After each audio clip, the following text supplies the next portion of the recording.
Il y a comme toujours inconsciemment un endoctrinement qui dit « il ne faut pas se sentir comme on se sent ».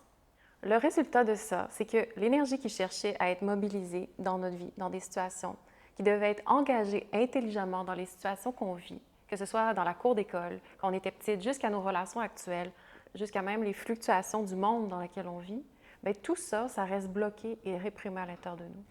On va peut-être l'attribuer à d'autres choses, à d'autres circonstances dans notre vie, mais la réalité, c'est qu'on en vient à se sentir comme une lionne qui est enfermée dans une cage. Notre force est toujours là à l'intérieur de nous, mais nos élans instinctifs sont contenus, domestiqués, de plus en plus endormis. Parce que notre énergie de source provient de cette réponse instinctive, de nos désirs et pulsions réprimés. Donc, tant si longtemps qu'on croit que cette cage, c'est la réalité, en se coupant de notre instinct, jamais on retrouve notre puissance, notre pouvoir inné. On a comme perdu le feu, le moteur dans notre vie. Parce que ressentir pour une femme, c'est notre plus grand pouvoir.